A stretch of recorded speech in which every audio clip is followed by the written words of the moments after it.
Hey everyone, it's Doobie55. Just going to make this video. It's an update video as well as a, I guess a SummerSlam reaction video as well. First off, you may have noticed, yes, I did change the name of the channel again. Reason being is that I finally decided to change the name of the YouTube channel to my Twitch channel as well. So they're both now the same name. So I wanted to do that and make both of them the same. So that was basically all that is. So get that out of the way real quick. Now on to SummerSlam. I didn't catch the pre-show matches, but I'm gonna go over some of the matches I did see, which I saw it from the beginning. But anyway, let's go over what happened tonight. We've got Jericho, which is Jericho and Kevin Owens, versus Enzo Amore and Big Cass. Jericho won. Kind of surprising. I mean, seeing that Enzo and Big Cass are kind of a big deal right now in WWE. They seem to be on riding a little bit of a hot streak. Not really a hot streak, but more, I guess, they're really popular right now. And I know being really popular doesn't mean you're always going to win, but it seems like they would get the win this time. But I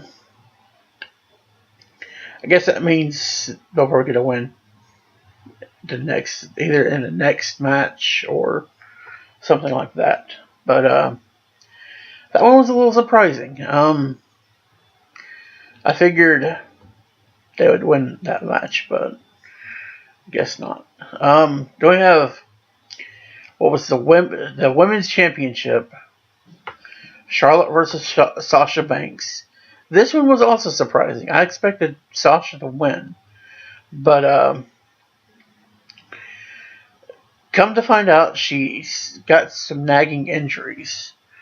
So that explains why. That really explains why she dropped the title to Charlotte, which makes sense. I know some people thought it might have been a suspension coming, but from what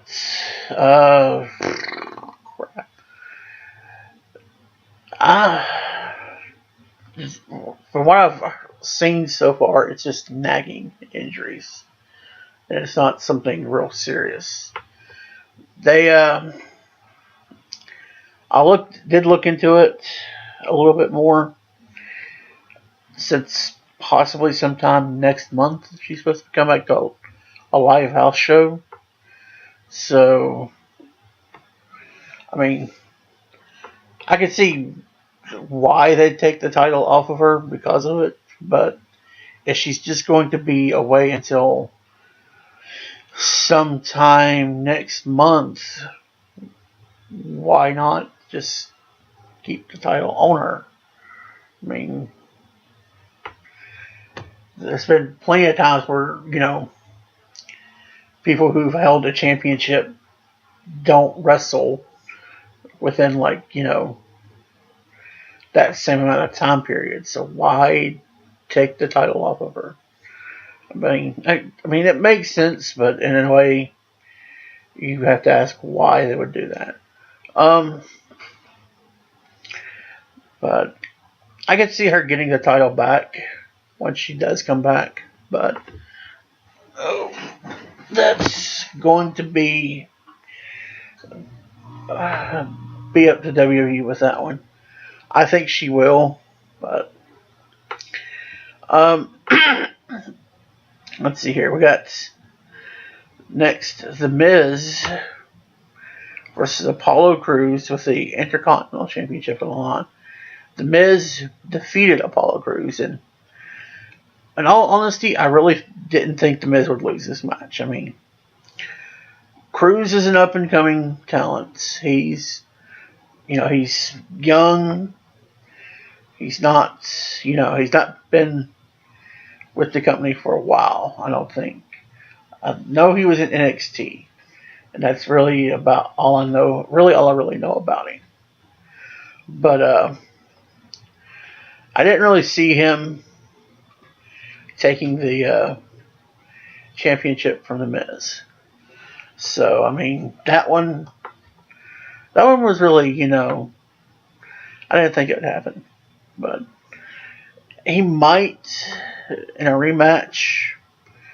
But with the way the booking has been for that, it seems like The Miz is facing someone different each pay-per-view, so it doesn't feel like there's any real feuds developing. So I mean, it could develop into a good feud if WWE wants to go that way with it, but I don't know. Part of me says it would be, but then part of me is like, they're just going to bring someone else back in to feud with them for about a month and then go to the next person. Alright, then we have essentially what I thought was the match of the night.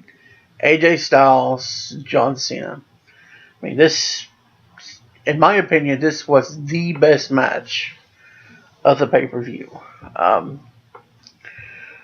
Really, really good. I mean, just, you'd have to see it.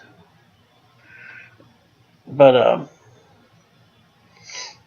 just the way the ending was, how, the back and forth and everything at the end, it was just really, really good.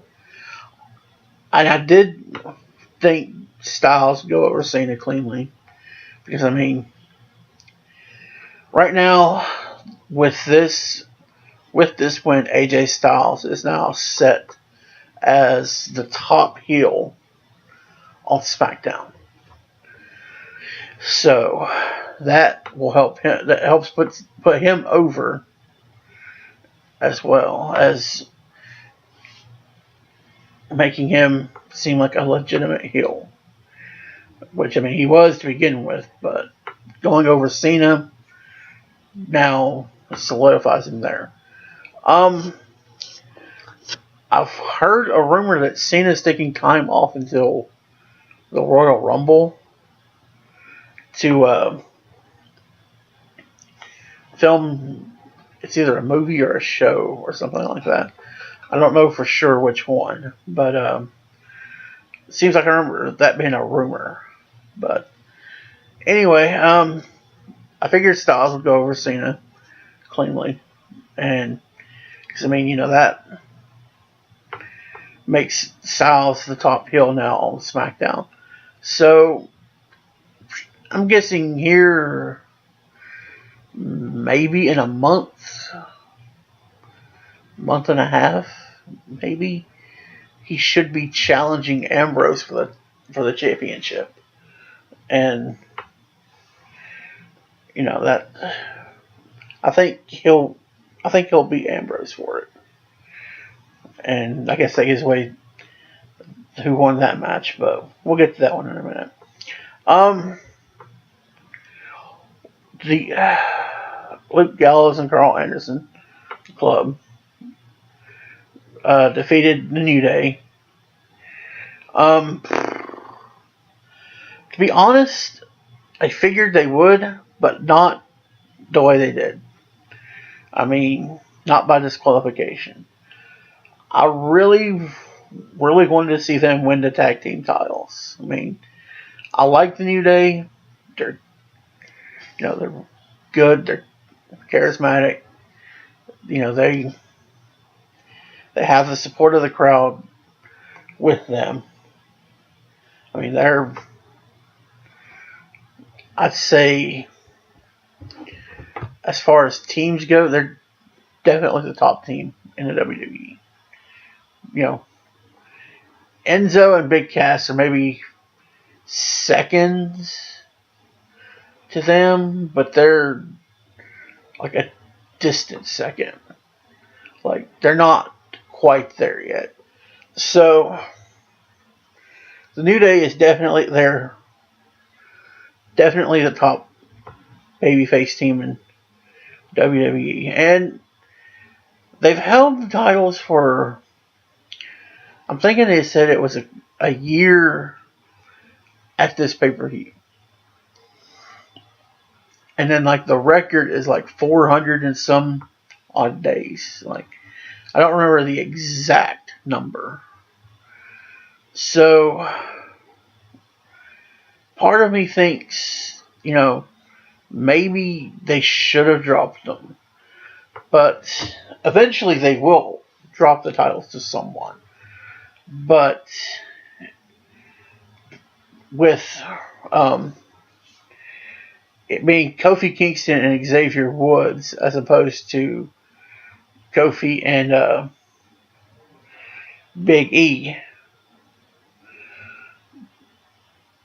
I really think that they had a perfect opportunity here to put the titles on Gallows and Anderson. Because, I mean, that really would have shown more of, I guess, how important Big E is to the team.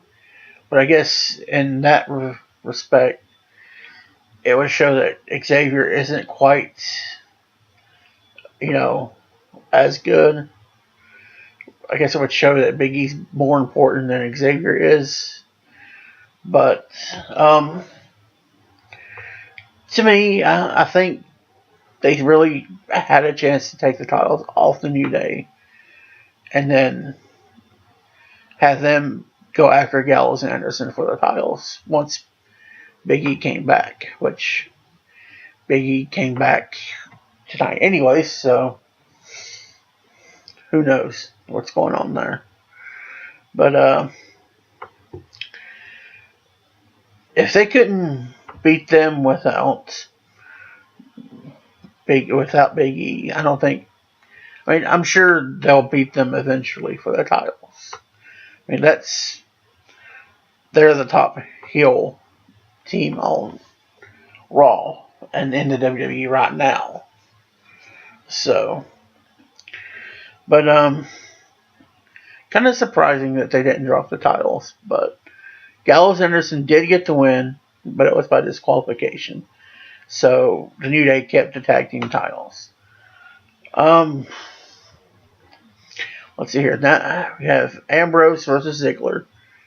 Ambrose won. Yeah, I gave that one away a little while ago. Part of me really wasn't surprised by that. Like, I wanted Ziggler to win because,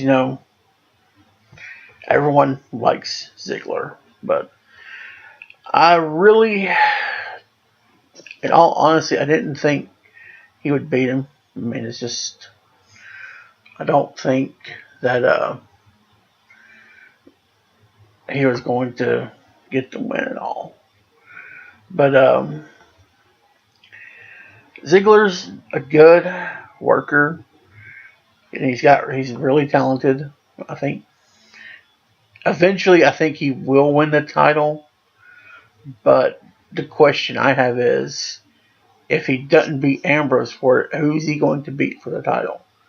Because you look at SmackDown now, there's Ambrose, there's Orton, who I'm going to address later, by the way. Cena, Styles. I mean, where does Ziggler have a chance to win the championship at between those four guys? I mean, you figure Ambrose is like his best shot at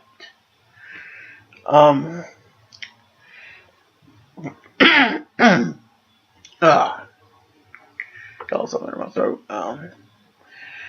You figure Ambrose is his best shot to win, but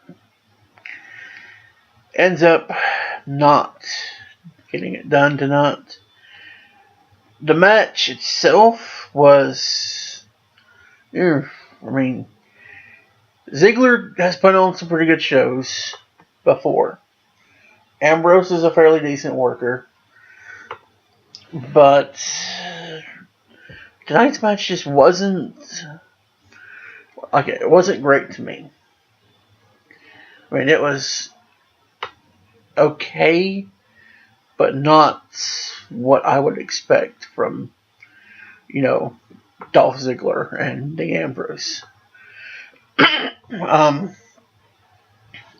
But I mean, that's just my opinion on it. Some people thought it was better than okay. I just thought it was okay. Let's see here. Then the next one we have the 6-woman tag team match. Supposed to be Eva Marie, Natalya, and Alexa Bliss against Becky Lynch, Naomi, and Carmella. Which didn't happen because Eva Marie got suspended. Which some people thought that was just a work. But turns out she did legitimately get suspended. So they end up replacing her with Nikki Bella. And I watched the match, and for a 6-woman tag team match, it wasn't terrible. It was good, but not great. So, I mean, it had some moments in it where it was good, but it wasn't,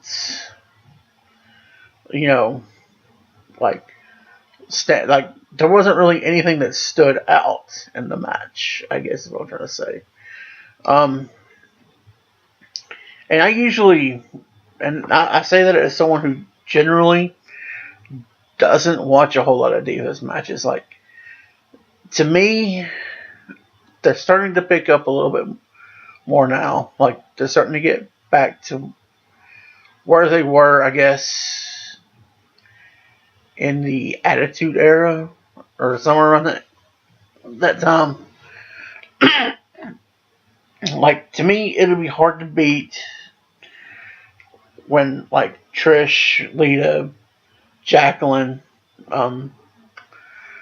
who else was there? Tori Wilson was there. She may have been more towards the end of that. Same as Mickie James. She was more towards the end of that as well. I'm having trouble trying to remember who else was in that time period. I know there was Dawn Marie.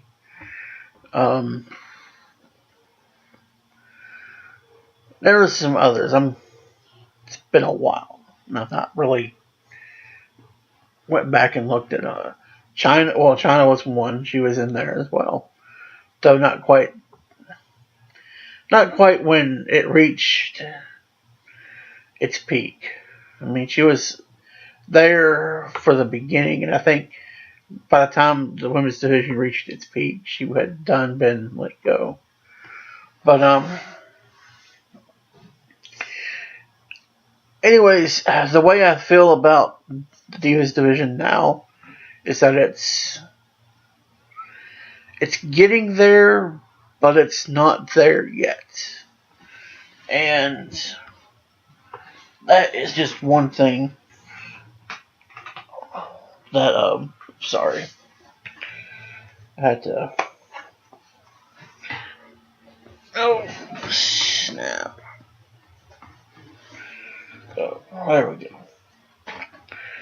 Um. Anyways, it's just not on the same level. It's getting there though.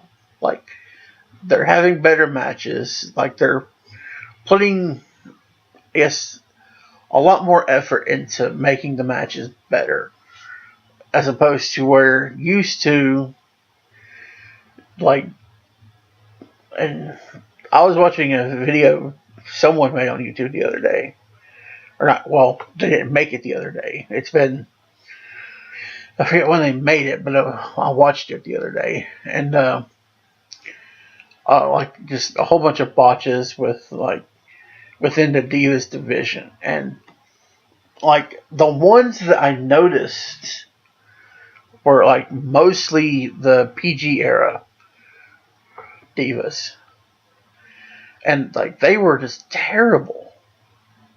Like so, I'm glad they're making a comeback. I'm hoping if they can at least make it back to what it was before, when Trish and Lita and all of them were at the top back then. Because if they can get back to that, then they will have, I think, a real legitimate group going. Because, I mean, out of all the divas that have come through, like, only, like, crap, sorry. I have trouble with talking like this, but, Trish and Lita are the only two divas that I know of that actually had a main event on Raw. The only two, they had a women's championship match that was the main event for Raw one night, which for the women's division was unheard of. And the match was really, really good. So, I mean, if this division can get to that point where they have like two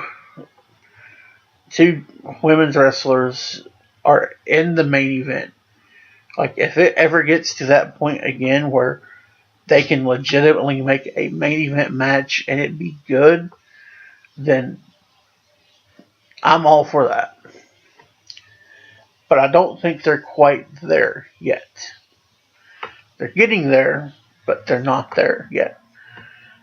But anyways, we're going to move on from that now.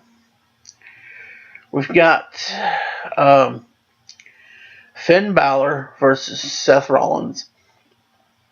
This match was close to being match of the night. Like it was, like it was this and Cena Styles, but I really think Cena and Styles had the better match.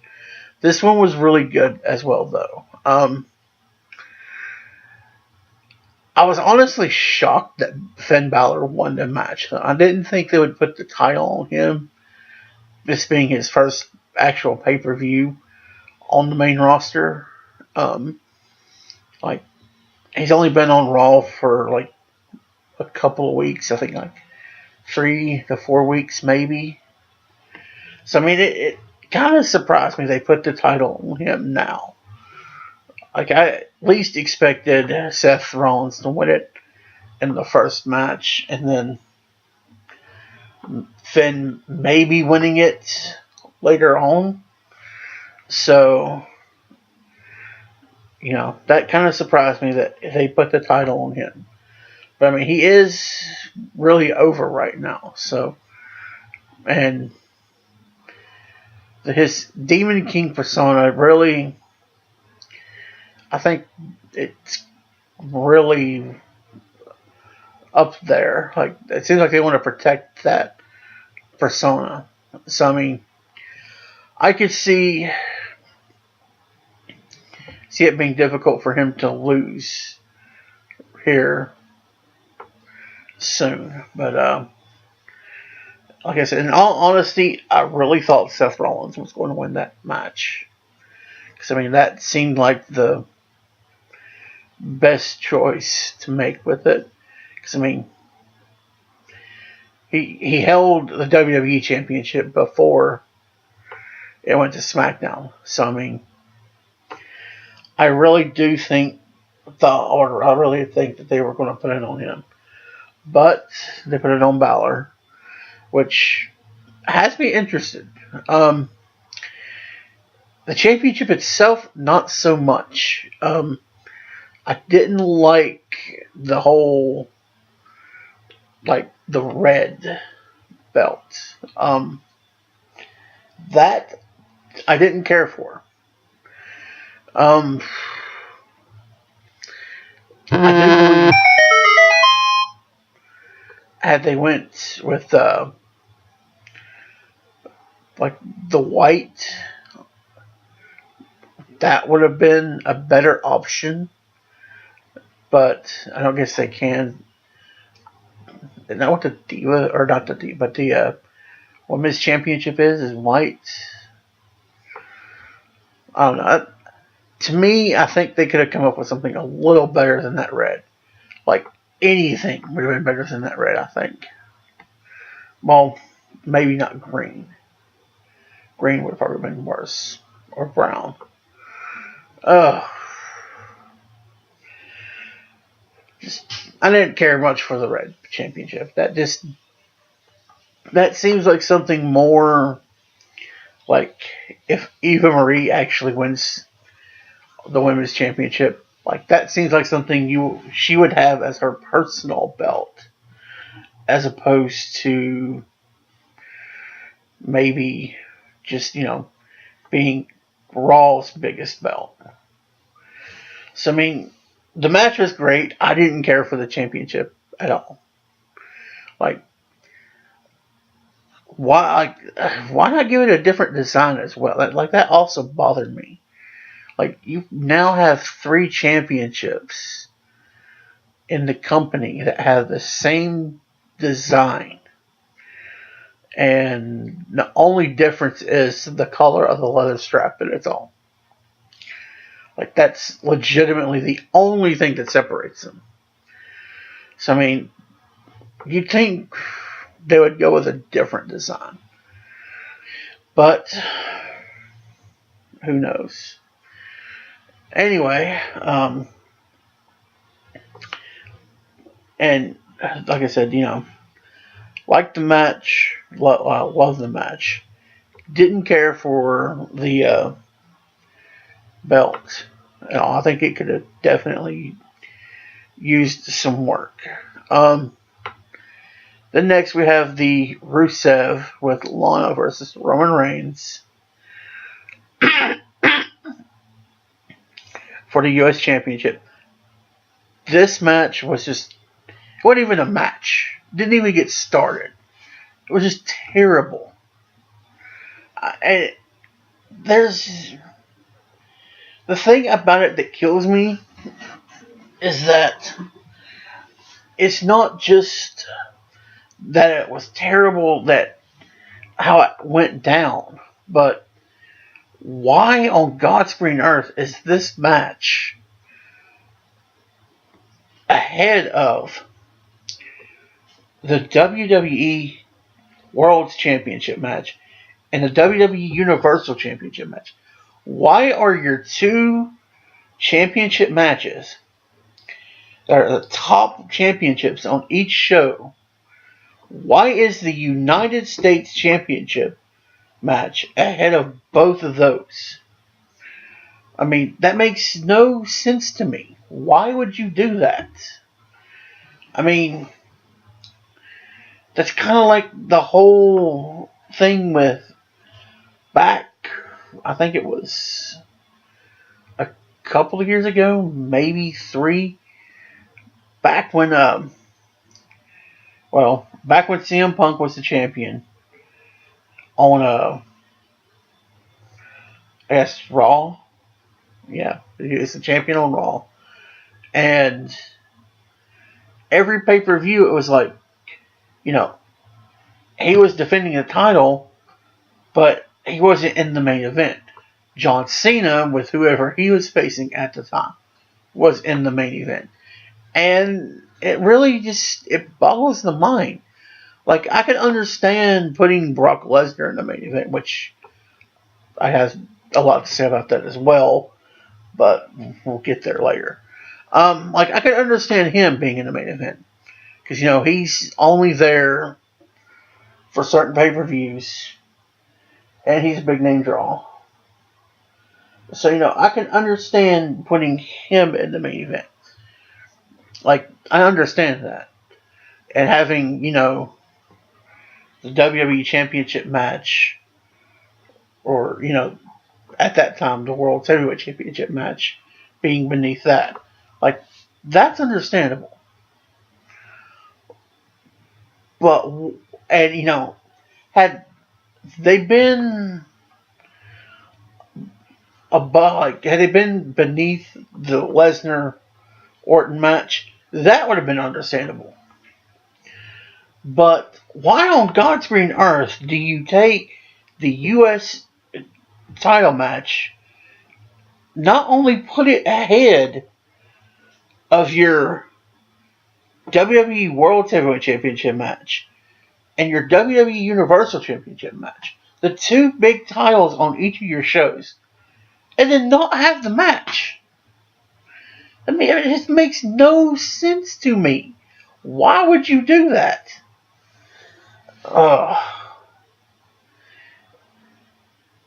Anyways, it starts out, they come out, they're fighting. They get outside the ring, they brawl for a little bit. Eventually, it gets to where Roman Reigns just takes over, and the whole segment ends with him spearing Rusev with what appears that Rusev is hurt. I don't know if he actually is or not. I haven't, I've looked at some of the dirt sheets and stuff to see if something has been reported. Nothing's been updated yet, so I don't really know. But, oh, no, I don't get that. But that just bothers me on so many levels. Like, Rusev, like, Roman Reigns is the main event guy. Whether you like him or not, he is. Rusev, I don't think is quite there yet. So, I mean, a match between them shouldn't be ahead of the two main championships. So, and like, even if it's for the United States Championship, why would you put that ahead? And that's the other thing that kills me. I don't understand how you put that ahead of your two main championship matches. And then you don't have the match. That makes no sense to me. Like, unless, one of them is injured or something. Maybe. But then, still, why put it ahead of your two main championship matches? I mean, that just does not make any sense. So, I mean, there may be an injury there. There may not. And, now that I think about it, it seems like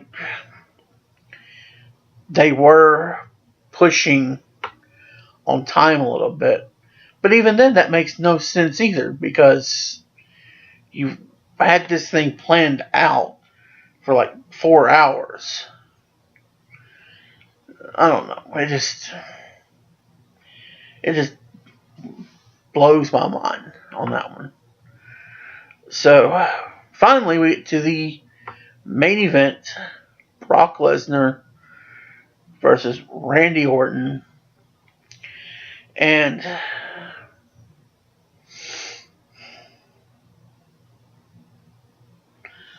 that's all I need to say. But I don't even have to say it. Now, I've seen some of the reactions to this. Some people liked it. Others are just like, what the well, heck, I'm not gonna.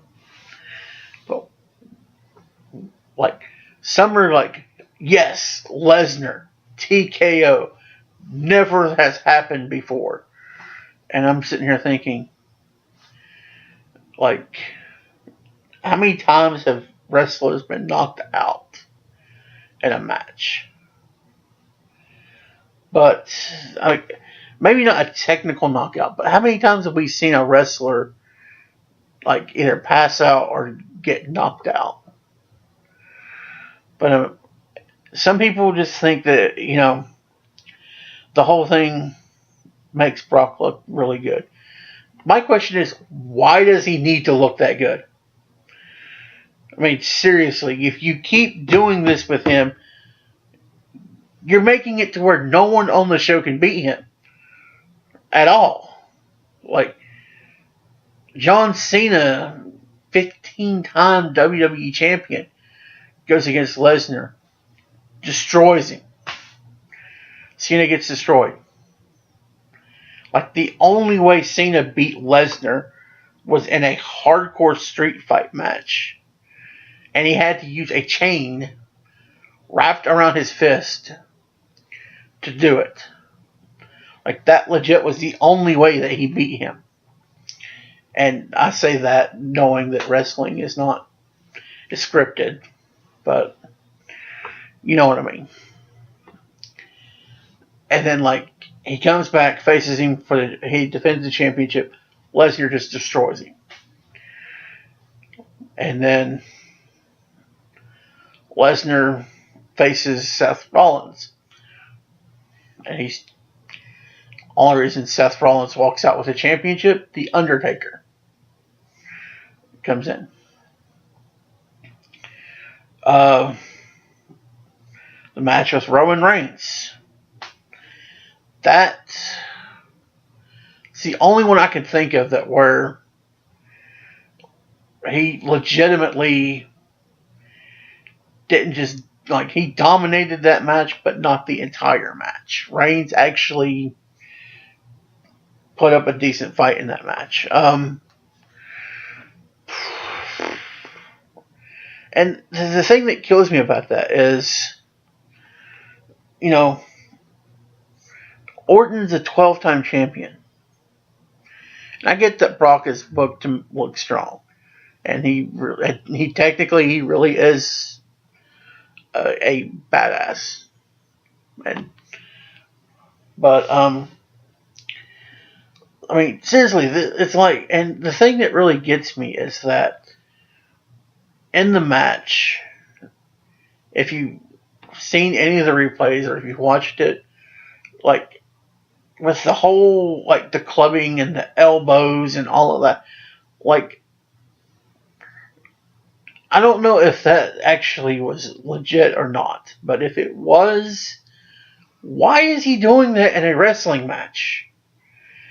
I mean, if I'm Vince McMahon, I'm wanting to know, why in the heck are you doing it? Why? Yeah, I know. I'm trying to keep from saying things.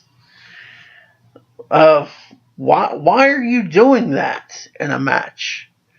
I mean, I could understand in UFC doing that. That's actual fighting. But you're in WWE where it's a scripted match. And you're doing stuff like that. And to me, that just leads to people getting hurt. So, anyways, the match is called. Lesnar won it by TKO. And there was a theory I did see on, I think it was lordsofpain.net. There was a theory I saw someone posted that the way it was done, like how Brock was declared the winner, was that there's a possibility that it sets up for a rematch. Because if Orton had been declared the winner, or the way he said it was that Orton was declared the winner. Lesnar just keeps on attacking him. So by declaring Brock the winner, it sets up for another match. Personally, I don't see that happening. And even if it were, why would you think Orton's going to win that match? I mean, that's just me. I don't think Orton is going to win that match. Not now, not ever, after seeing what happened. But, in all honesty, I think Orton, did what he could, but, and I say that knowing it's scripted. But, the thing that gets me is just the end of the match. I get the whole clubbing and all that. I get that. But, seriously, how many times has he used his elbow and sliced someone's head open? He did that to Cena, I think, twice? And he'd done that to Orton now. And, I watched the Reigns match, and that, I remember watching the Roman Reigns match and the Seth Rollins match, and that didn't happen. I didn't see the Ambrose match, but in the Taker matches, I didn't see the third one. Well, okay, I know I didn't see the third one. I did see the second one and the first one. But it just bothers me how someone does that. That's not really called for in a wrestling ring. And again, I know it's scripted. I get that. I understand that. But there's no point in doing that with your elbows if you're actually slicing someone open with them. I understand trying to be dominant, but if your elbows are cutting people's heads open, you should stop doing that. And I realize people also say that Lesnar just doesn't care. I get that as well. Maybe he does, maybe he doesn't. The only people that know are him and probably Vince and the people that he's wrestling with. But, again, nothing has been reported. I've looked, and I can check here real quick and see.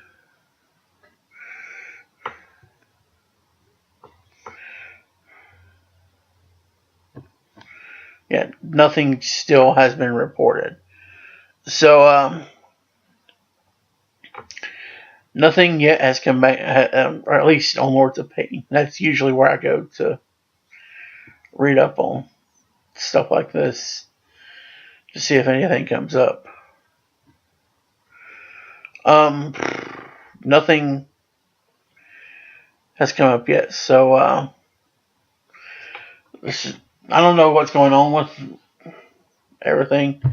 But, anyways, that's my thoughts on SummerSlam and the whole pay-per-view itself. Normally, I don't do videos for Raw or SmackDown. And to be honest, I've not done videos for any of the pay-per-views. This is the first one I've ever really done an in-depth video on. So, and I know when I did the preview, I did the whole Hearthstone thing. I might do that again because, you know, I'm in all honesty, I'm not really sure about doing like this. But anyway, that's going to be it for this video. It's my reactions to SummerSlam. Again, like the pay-per-view itself wasn't terrible. Like, there's been far worse. Trust me, I've seen far worse. But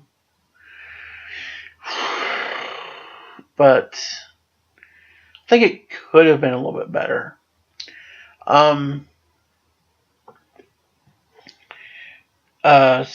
Cena and Styles, match of the night. Finn Balor, Seth Rollins, a close second. And in all honesty, I think the Divas, the 6-woman tag match, is probably the third best match of the night. And I know there's a lot of hate going on for this pay-per-view. People saying it sucked. I don't think people are saying that the pay-per-view itself was terrible. I think it's more they didn't care for how it ended. Because, I mean, you have, like, you come up with Seth Rollins, Finn Balor. That match happens. Like, one of the top two matches of the night. My opinion, it was the second best of the night. And, you know, you're ready for, you know, the next two matches. And the next one just doesn't even happen. And it's Roman Reigns and Rusev. Like, just the contrast in quality in matches there just goes from, like, up here to, like, down here. So, and then, you know, you finish out with Lesnar versus Orton, which ends, like, with Orton getting his head split open by Lesnar's elbow. And, like, it gets, to me, it seemed like it was called early. So, I don't know. The only thing about it that I'm curious to see is, will Lesnar be suspended? I think he will be, because the general consensus going in was that he wasn't going to be back until the Royal Rumble. So, I think that's generally what's going to happen. But who knows? But anyways, that's it for this video. Thanks for watching, and hope you enjoyed it.